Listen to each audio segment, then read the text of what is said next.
Ora, and welcome to our second talk of the Connect and Develop series for 2025. I'm Peter Papagiannis, Alumni Relations Manager here at the University of Auckland, and it's great to have you all here today as we talk about how to harness your inner voice to make impactful career decisions. Our speaker is University of Auckland alumna and 40 Under 40 recipient Zoë Reece. Zoë is the founder and CEO of Ora Pharm. And now joining Zoë today is our MC, Tim McCready.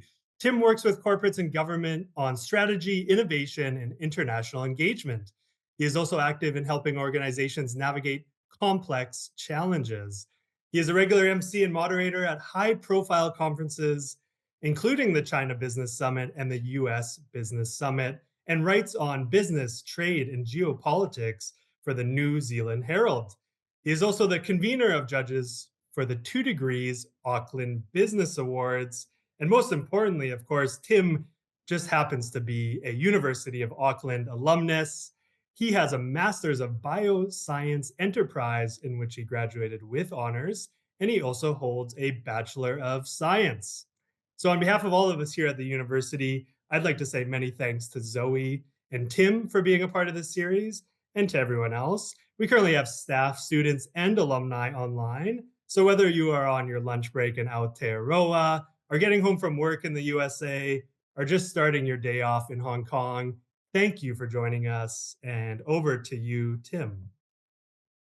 Oh, kia ora tātou. Thanks very much, Peter, for such a kind introduction. And it's really great to be here today, especially with such a fascinating topic and a speaker. Massive thank you to everyone that's joining us over whether it's your lunch break or not. It's awesome to have so many here with us today.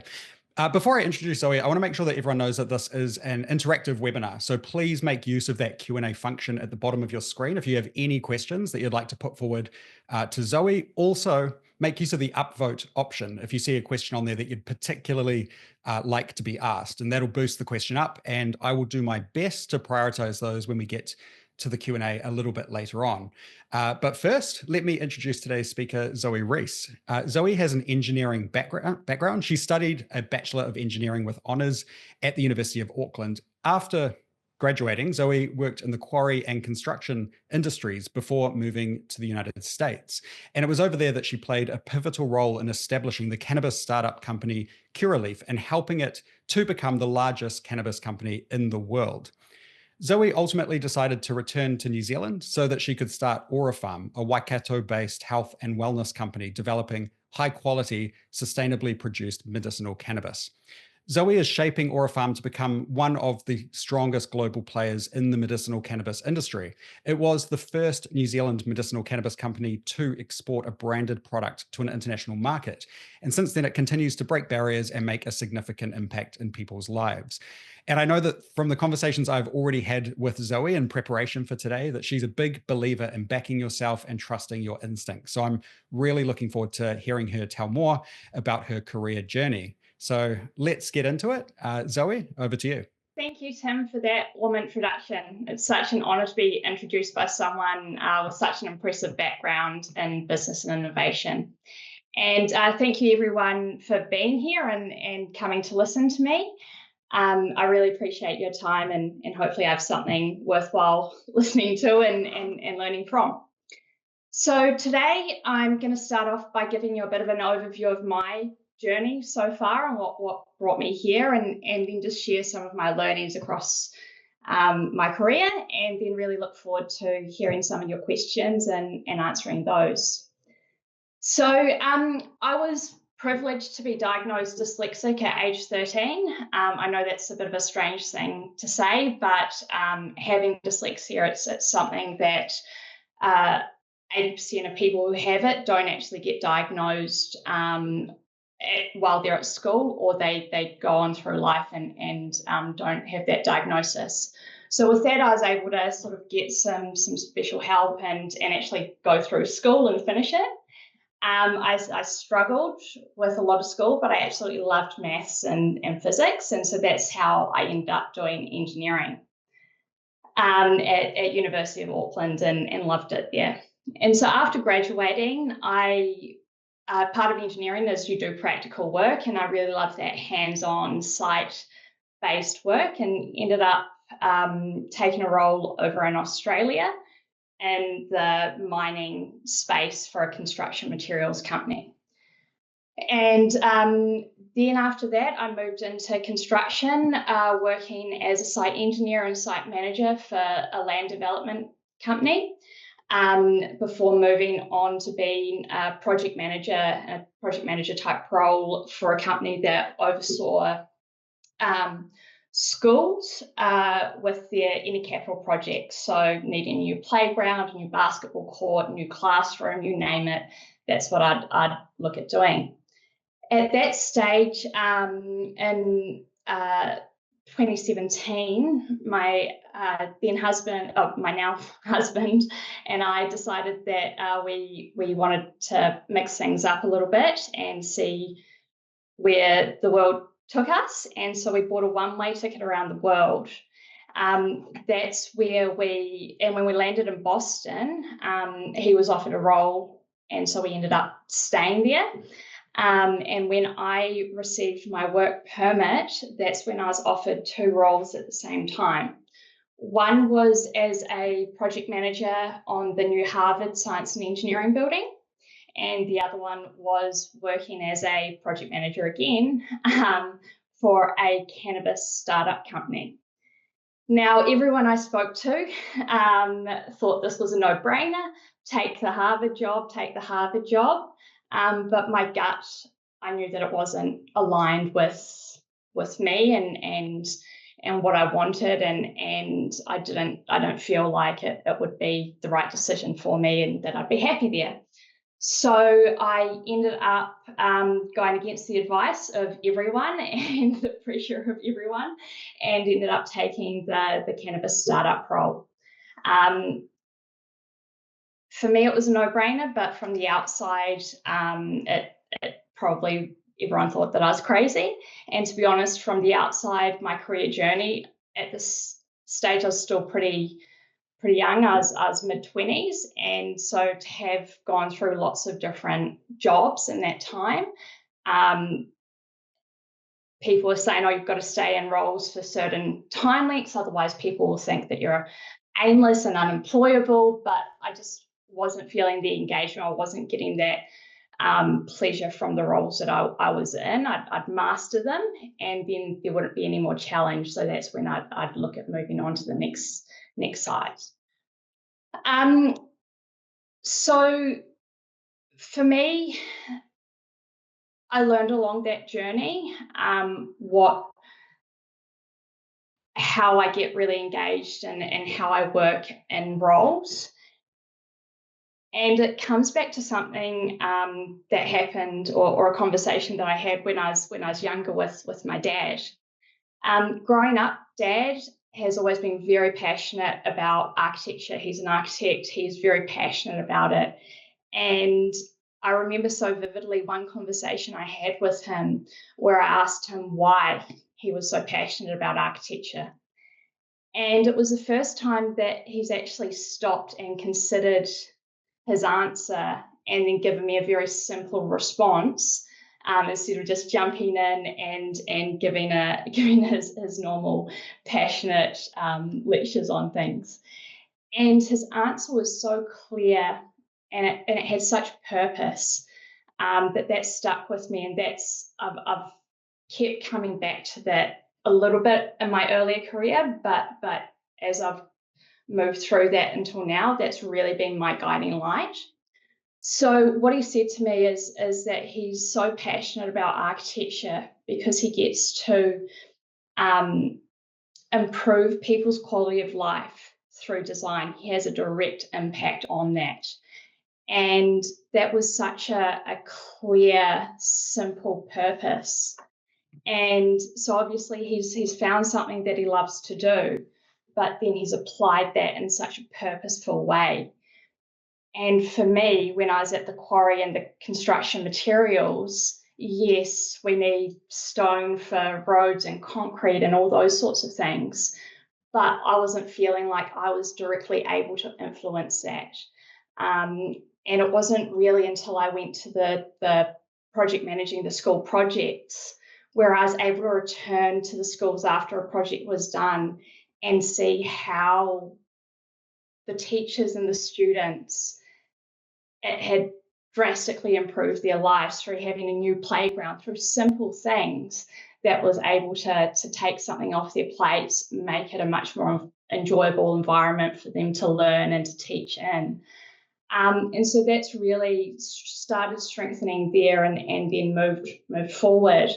So when I was over in the US working for the cannabis company, I went in with that skepticism of I've seen a few of those videos where medical cannabis helps people, but at that stage I didn't I hadn't gone into the science, I hadn't gone into much there or spoken to many people who had experienced that or used it as medical cannabis.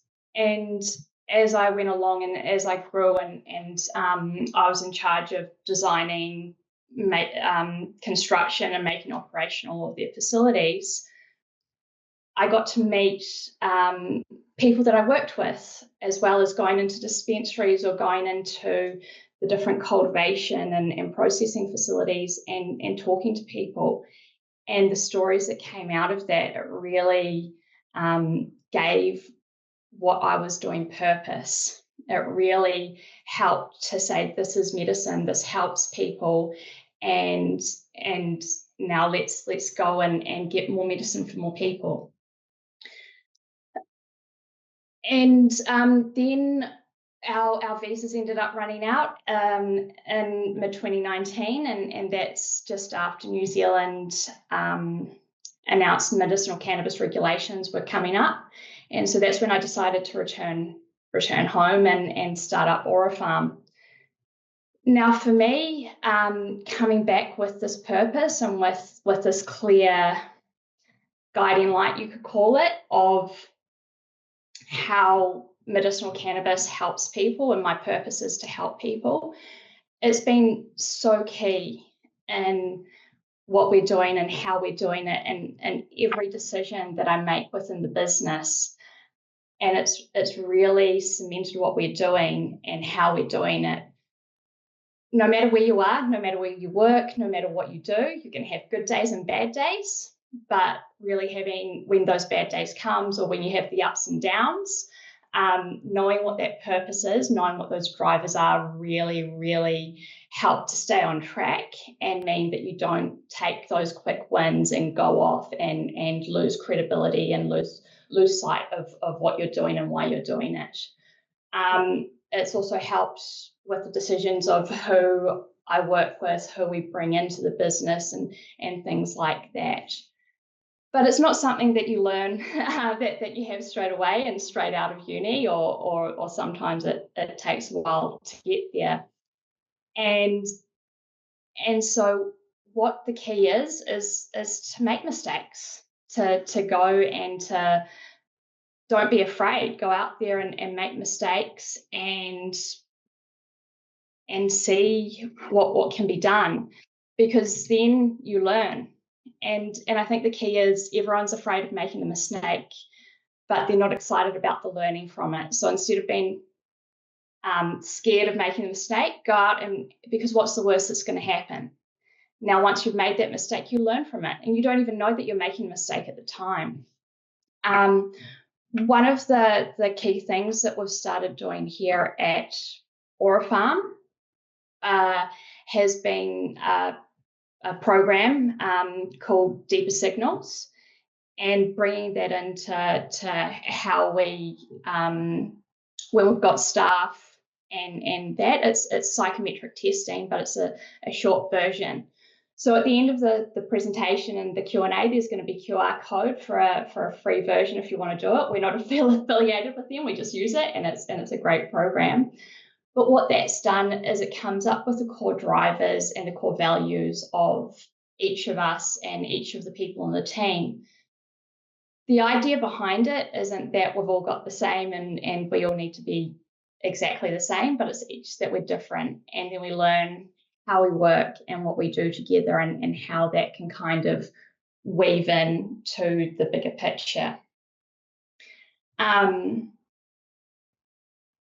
So for me, I think in short, it's really go out, make mistakes, and figure out what you want, figure out what you want to be remembered for, what mark you want to leave, and what your intentions are. I've really found that intentions matter.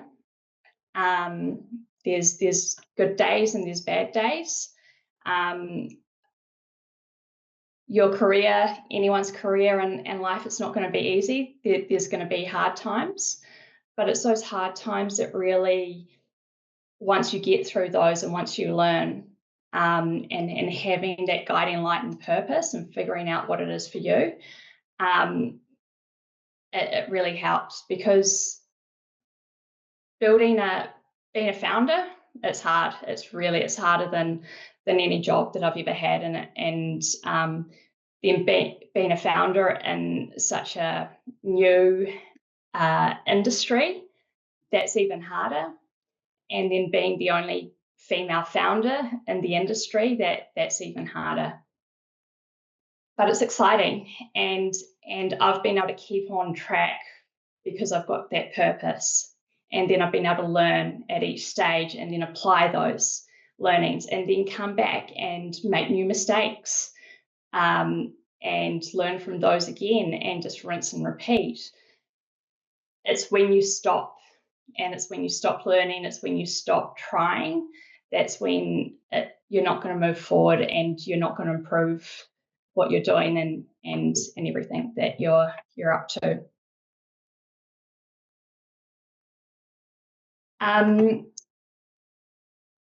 I do have,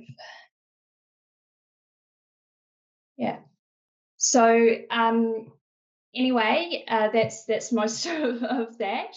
I think trusting your gut really is learning. It's listening to your body as well, because you do end up, your body does give you signals. It does come, and if you don't feel right about something, your body will tell you'll get a feeling in your gut. You may not be able to know exactly what that is and what it's telling you, but you need to start to learn and start to ask questions. And so I think that's really a prompt to do that.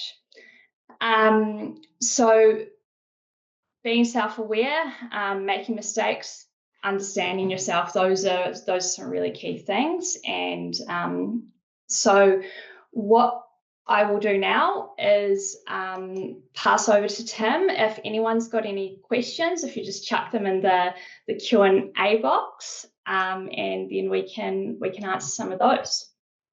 Awesome. Well, thank you. Thanks very much, Zoe, for that really interesting talk. It's awesome to hear your journey. And I really liked you talk about your successes, particularly when you returned to New Zealand, because you said that being a founder of a startup isn't easy, and I think that's absolutely true. But I think also you have been so successful, and I would put that down to your passion and your determination in terms of what it is that you want to achieve. So well done on all of that.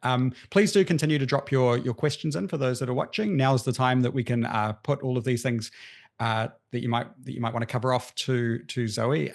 Before I get to questions from the audience, though, I just wanted to say a couple of things from your talk. I really loved what you said about, you decided you wanted to see the world, and so you bought this one-way ticket and sort of just really, you just wanted to kind of see where you'd end up, which I think feels like a real Kiwi approach. And I bet that when you boarded that plane to the US, you had no idea that you'd end up working in the medicinal cannabis industry. So I think that's pretty cool. You just never know where these things are going to lead. And I also liked what you said about trusting your intuition, around particularly when you feel, I think everyone struggles with this thing of, how long should you spend in an organization, especially if you feel like you've learned and you've sort of developed everything that you possibly can there. That old-fashioned approach of working at a single company for your entire career, I guess just isn't really relevant anymore. So it's cool to hear you sort of talk that through and how you grappled with that. But I wanted to begin with a question that I'm sure quite a few people were wondering when they read your profile. And I just wondered, you started off your career working in the mining and construction industries. How would you say that prepared you for going on to sort of this leadership role in a completely different industry in medicinal cannabis? Oh, thank you. That's an amazing question. Um, I I think that what people don't really understand about the cannabis space is that they think it is so new and so special, but to really burst everyone's bubble on any of that, it's just another business. It's got the same drivers, it operates in the same way. And for me, it was really valuable having the experience in the mining space in Perth when they were actually going through a bust cycle and the boom and bust at the time. So there were layoffs from BHP, Rio Tinto, all of those types of companies every single week. And I was working in a construction material, so very low value hard rock that gets crushed up for roads and concrete. And so it's a very similar process. Whereas where iron ore prices are $160 a ton, ours were sort of $5 to $10 a ton.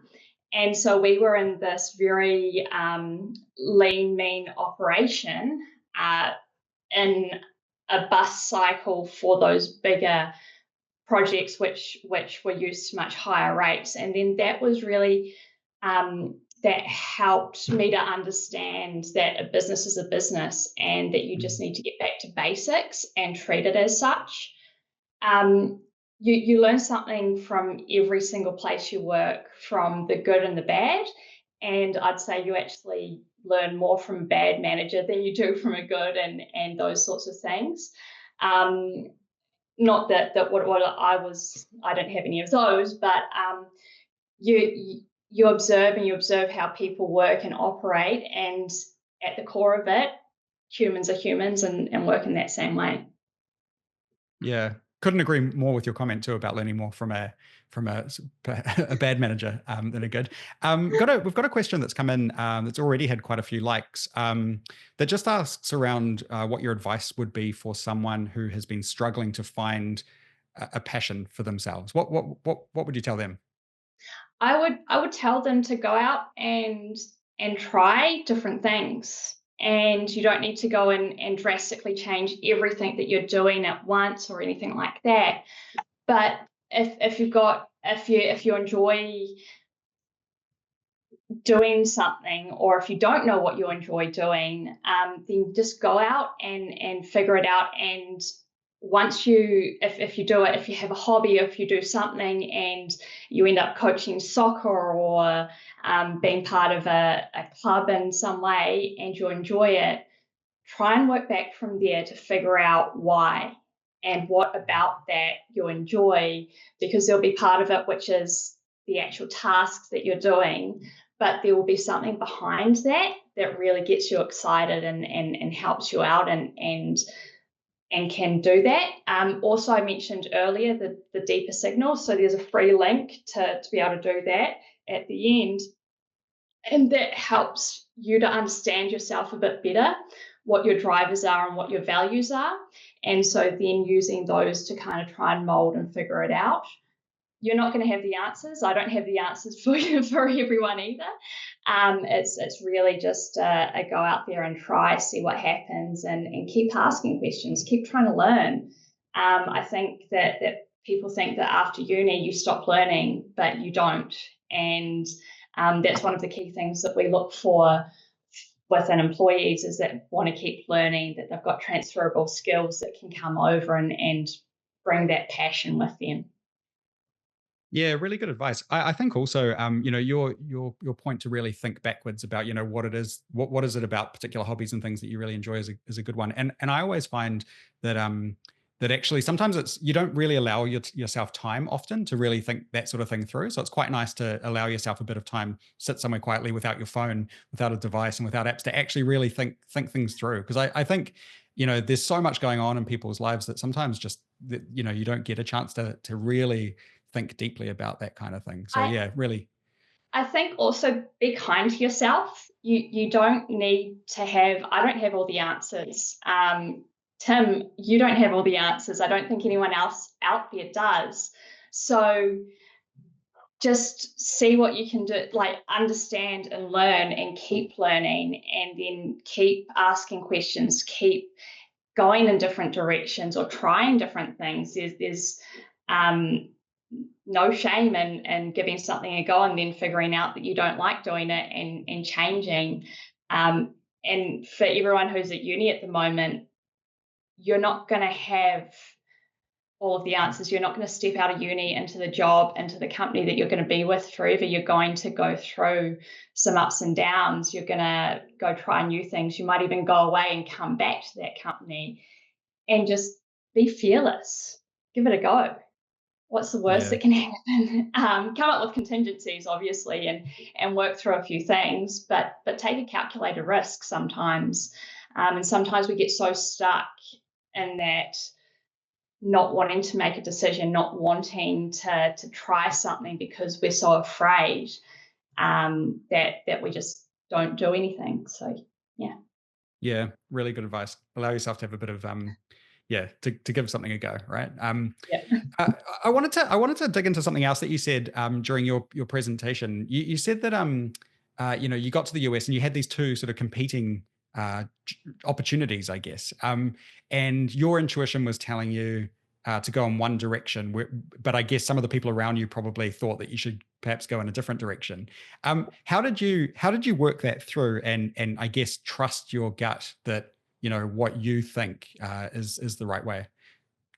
Yeah, so I think that's a really important question that comes back to some of the things that I've just said around listening to your body and listening to yourself. Is for me, with both of these opportunities in front of when I was making the decision, it was my gut was saying the cannabis job, and everyone was saying this.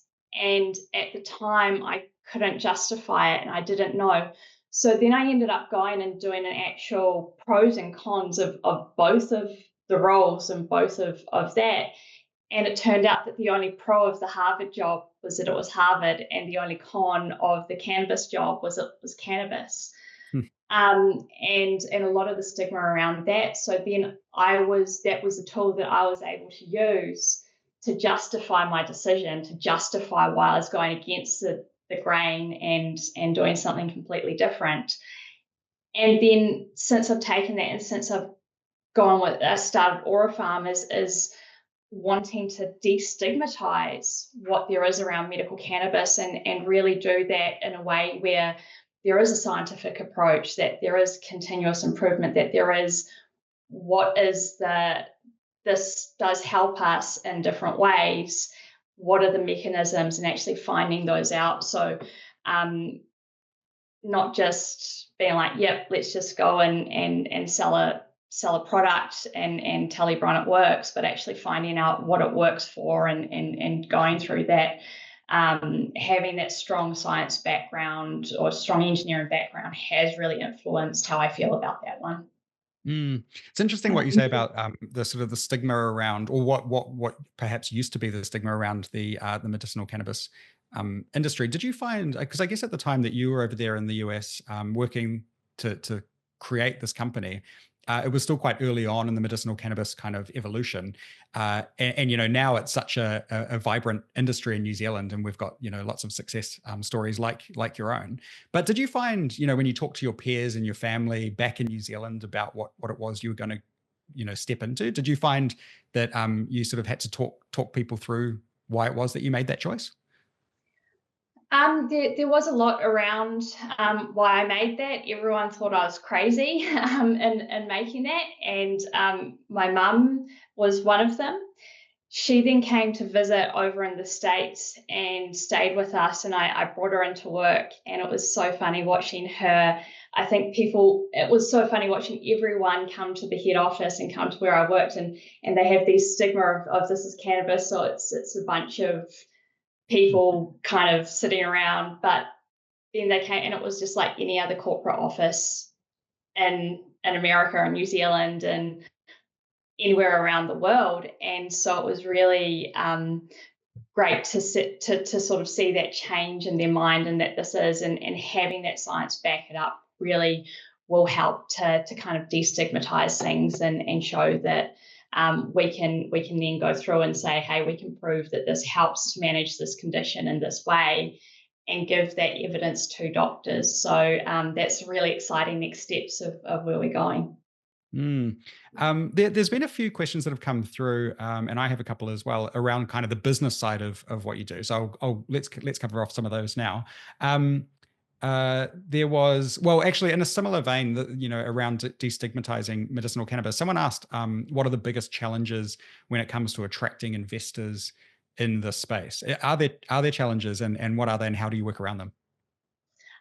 So that's been a really big one, and that's been one of my biggest challenges here in New Zealand, is that there are still there's different investment mandates from VCs and other investors, and what they're allowed to invest in and what they're not. And for me, I'm so laser focused that this is medicine, that this is medicinal, that's given me a clear purpose around how I articulate that, and then about how we're going to execute it. And then that starts to break down those stigmas around, they're not just waiting for the rec market, they're not just waiting for this, but there is actually a thought out plan and strategy around that. So in the how do you destigmatize it? It's proof. It's not just the, hey, this guy I know uses it for sleep and it really helps. It's here is the study, here is the clinical trials, here are the studies that go behind and supporting evidence that helps it. There's another question here, sort of around finding sort of capital and investment. I'll sort of summarize this question and see if you can have a go at it, but it might be, we'll see how we go. They've asked whether you have any advice on finding people that will support and back you if you have an idea and purpose that you're passionate about. And they've said in particular for people working in the humanities, who will fund this? How do you find, I guess the crux of the question is, how do you find like-minded people who have the financial means to make it happen? I guess, how do you get your story out there, I suppose, is what the question is. Yeah. No, that's a great question. And what I've found is, and the investors that we've brought on personally, they share and they understand the vision and the purpose. And so I've had a lot of no's, and we've had a lot of, oh, we'll just wait and see how the industry happens. They're never going to come in and buy into what we're doing and why we're doing it. Whereas the investors that we've got, they're absolutely fantastic, and they believe in the vision, they believe in where we're going, and they want to be along for that journey. Behind that, you do have to prove things to those investors that you do have the experience, you do have the know-how and the skills to be able to execute on it, and you do understand the industry as a whole. So you just can't go out there with some random idea that you've just thought of and say, oh, we're going to make lots of money, do you want to come along? You actually need to break it down for those investors and say, this is how we are actually going to get there. This is how we are building our business. But behind that, I think that what's really important is having that vision and purpose for those startups or for those projects where you are going out to get investment. Yeah, good advice. Another question here. You sort of touched on this, but it sort of comes at it from a different angle. In terms of what advice you'd give to students who are struggling to find their passion when it comes to choosing the right area to study in before they even get out into the workwork. Any thoughts on that? I think that's one that I struggled with, actually. We all do. We all do. I was actually going to leave school at the end of my sixth form, and I was good at a couple of subjects and just go and do those at uni because you have to go to uni.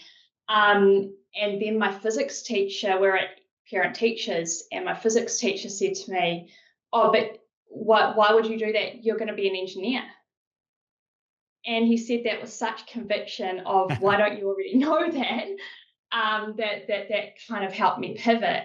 And I think, so then I stayed, and then I did engineering, and I loved it. So someone from the outside was able to see what that was for me. However, it should have been blatantly clear to me that I have always loved maths and physics. So that was a clear career path. However, I went to an all-girls school where STEM wasn't really prioritized at the time. And I think it's getting a lot better, and we're seeing way more females in the STEM space. So it wasn't I didn't see that as a potential career path for myself. And then even when I did start engineering, I went into first year thinking, oh, I want to go down this path. I didn't really know where I was going. And then at my first summer break, I worked on a construction site. I worked on the Grafton Bridge job site, which was pretty fun.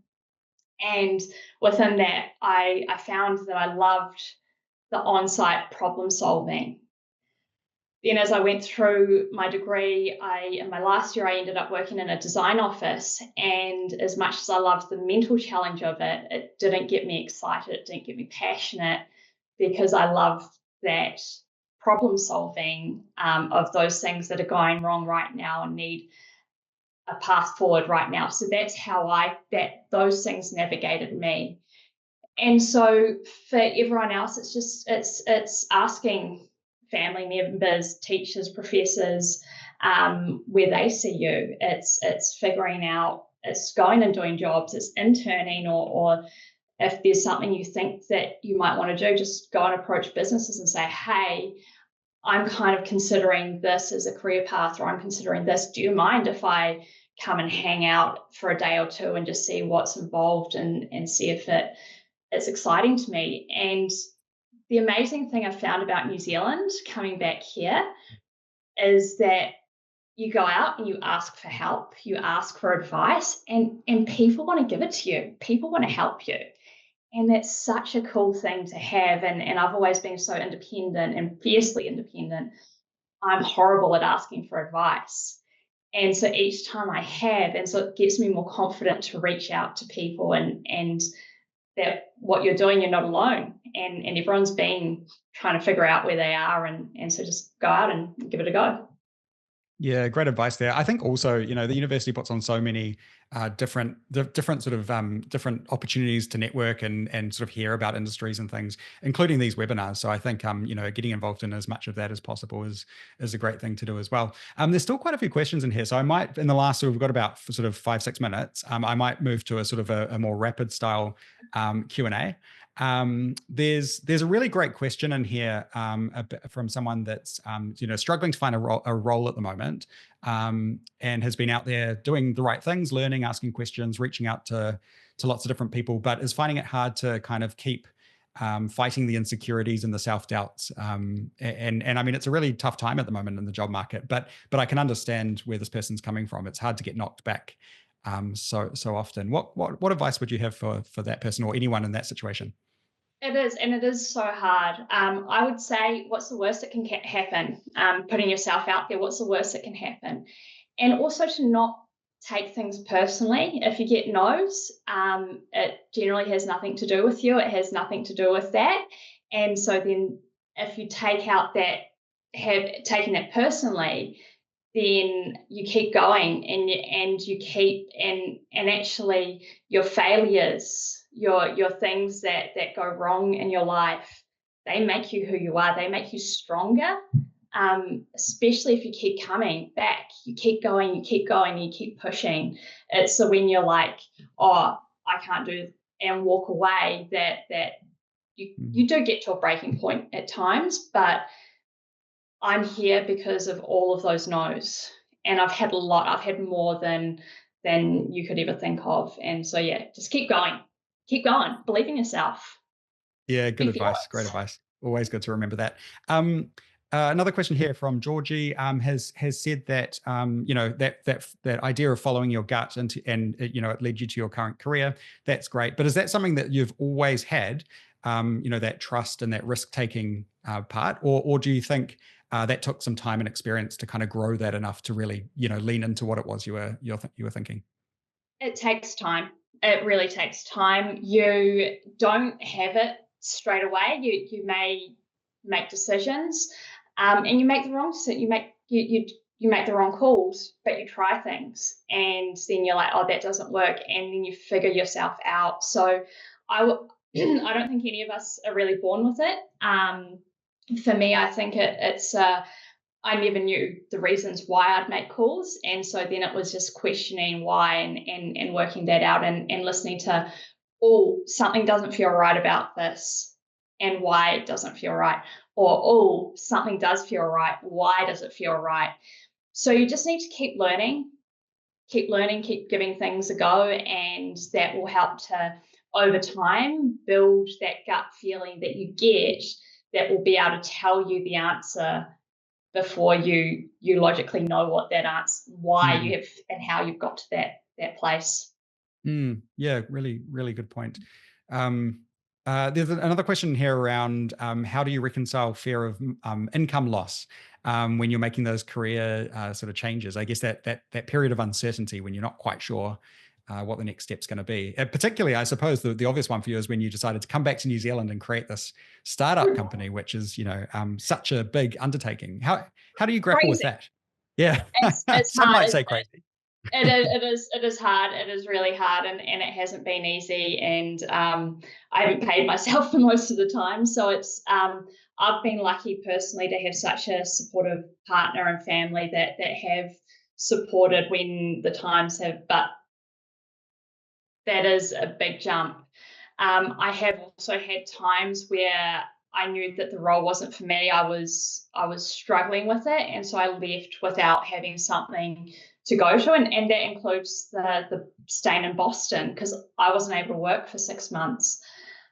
So it's making sure, I think, being smart with money and saving up as you go along and having that cushion and knowing what those constraints are so that you're not just jumping in with absolutely, hey, I've got $10 in my bank account. I can feed myself today, but not tomorrow. So I'm going to quit my job and try a new career direction. It's really coming up with a plan and putting it in place and having a backup of how you're going to do that and what the plan B is as well, or having something that supports your passion while you turn that passion into a livelihood.